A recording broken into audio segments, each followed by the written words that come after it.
They're taking down my sets. This one just didn't sing. I've been listening to my heart and reimagining Death Rattle in the most Oliver Putnam way. It's a musical. We think that Ben's killer is someone in your show. Which means... We're back.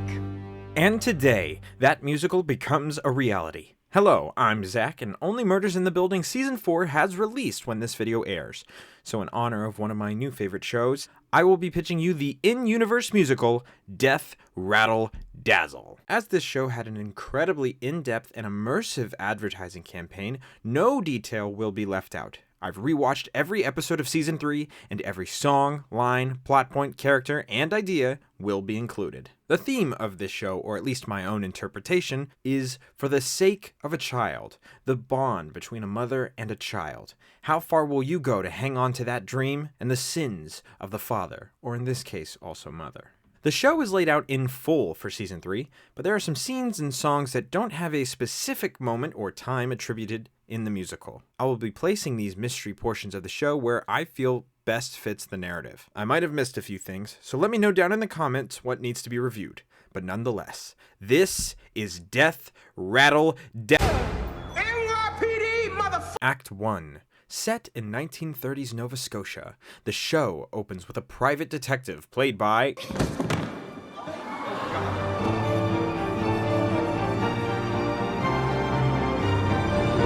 It's gotta be.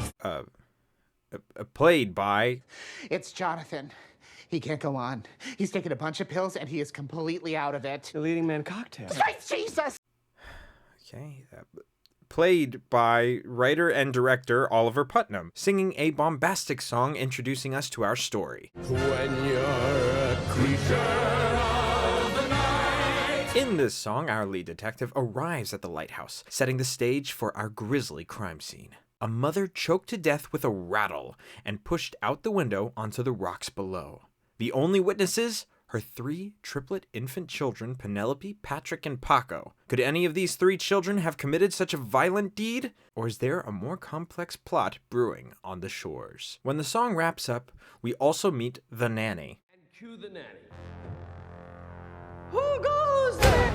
NYPD, mother... Which I will specify now is our main character, although she's mixed in with a full cast of suspects, including the husband of the victim, father to the triplets, and lighthouse keeper, the mother's best friend and godmother of the victim's children, a constable here to investigate the crimes before the detective, played by Scott Bakula, and the island's ferryman. The private detective from Halifax appears on the scene unprompted, offering his services to the constable, which he accepts. The private detective meets these suspects and investigates the body. I don't know why the body would be so intact after falling out of a lighthouse, but still. We learn that the victim and her husband owned this lighthouse, where they lived with their triplet children. The detective then grills the suspects, possibly in song, where was everybody at the time of the crime? The show would reveal most of the following information throughout its performance, but for the purposes of this video, I feel it's better explained now and are as follows. The father and lighthouse keeper doesn't know how to be a father. It happened so suddenly, and now he's on his own. But his biggest secret was that he was cheating on the victim with the children's godmother. The godmother was a close friend with the deceased. She feels, with no malice intended, that she is a better fit for the children than the father, to which he agrees. I imagine some romantic couple songs between these two throughout the performance. But as the godmother feels maternal to these children, she'll naturally butt heads with the nanny. The nanny seems to be the odd one out. She was the closest with the victim, and most suspects and the detective seem to agree that she had the most to gain from the mother's murder. The nanny is also the only one who cares for the children now. The ferryman is also an odd one out, but mostly self-disconnected from the group. He will be this show's red herring. Maybe the detective unearths some checkered past as a former felon, or maybe something mysterious has happened to the ferryman before. And all of this will be incorrectly solved by the constable, who wholeheartedly believes that one of these 3 triplets killed their mother. The detective isn't convinced, but doesn't seem to outright disagree. As mentioned up top, the nanny is our true lead of the show, and the detective from Halifax is our false lead. One way that we would subconsciously hint at this is by having the detective only have I am songs, whereas the nanny has I want songs, making her the more relatable protagonist. While these suspects seem suspicious, there's one fact about the case that seems uncrackable. The door was locked from the inside. and only the triplets were found in the room where the mother was pushed. The only person who had the key? The murdered mother, meaning either the mother did this to herself, which is proven untrue, or the murderer has to be one of these triplets. The nanny claims how ridiculous a theory this is, and surmises it could also be one of them. A storm locks them all on the island, which only clears by the end when the mystery is solved. I am so super excited because, like your characters who are trapped in a hurricane in a deadly lighthouse, we're gonna take Broadway by storm!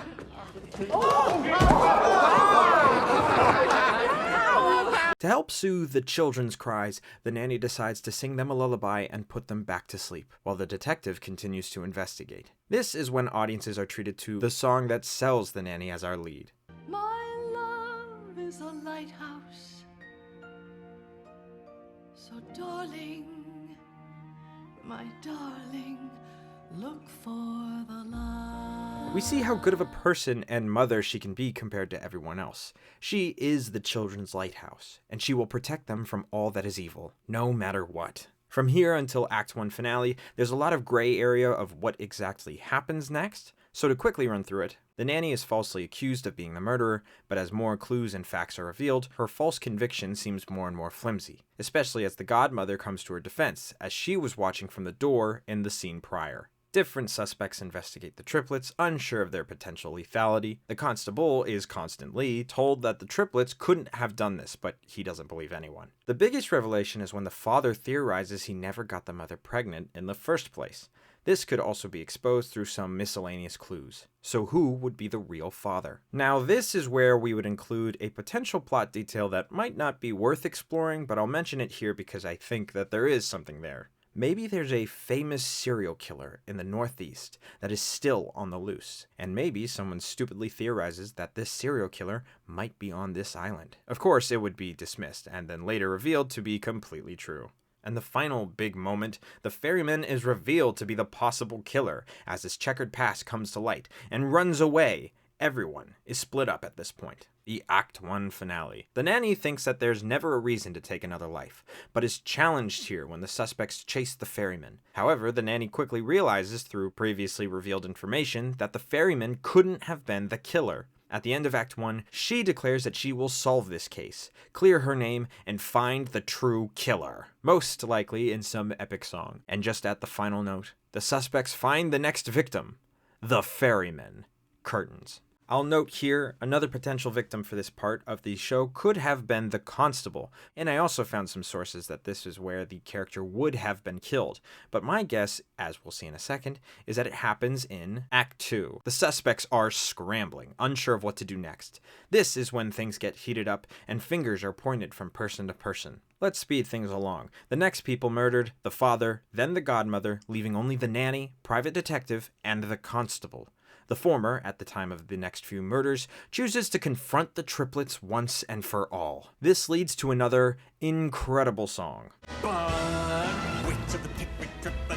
The constable, by the end of his metaphorical rope, grills the triplets. By the time the song wraps up, the constable comes to an intense discovery. Has my inspection been too cursory? Should I look outside this nursery? What if none of the Pickwick triplets did it? This is the first time the constable admits it could be none of these three triplets, and due to the evidence of this case and seeing how he's not a complete incompetent idiot, he points the finger at the true culprit. The constable is murdered at the end of the song. The detective and nanny comes across his body, and now they both believe that the other could be the killer. It's a race to get to the triplets first, and in doing so, the nanny accidentally pushes the detective off the lighthouse. Or did she mean to do it? Who really knows? Is she the murderer we've been following this whole time? Of course, as I've alluded to on multiple occasions in this video, the nanny is not the true killer, but the not killed, knocked out detective. The explanation. Here's what happened. The detective has been the murderer this whole time. Again, this might be a lame idea, but I think it's fun. The detective is revealed to actually be the serial killer from before. He made his way to this island after finding out that the woman he loved years before, the mother, had children. He returned to the island to confront her and get his children back, causing her untimely demise. The way that this turned into a locked room mystery was by pretending that he only arrived on the island after the murder had happened. Then, when investigating the body in the early scenes of Act 1, he slips the key into her pocket, making it seem like the only possible killers were the triplets. This also explains why the first person killed after the mother was the ferryman, as he would have known that the detective arrived on the island before the murder. And from there, it was a game of cat and mouse. Now we come to the ultimate climax, the battle of good and evil with our 11 o'clock number.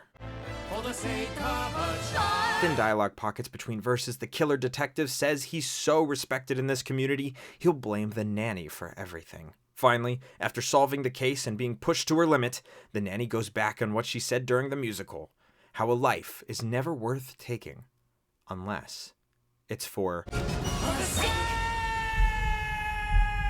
being the only survivor. The nanny takes the triplets far away from Nova Scotia and laments on the final song, a finale comprising of the returning deceased cast and a reprise of Look for the Light.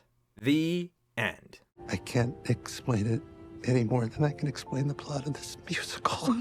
Hey! I will kill... Thank you for watching what could be Death, Rattle, Dazzle. I cannot wait for the new season. I can't wait. Let me know down in the comments what you might want to see me pitch next, whether it's like something crazy out there or something. I don't know. I like to write. Tell me what to write. Thanks for watching, and I'll see you next time.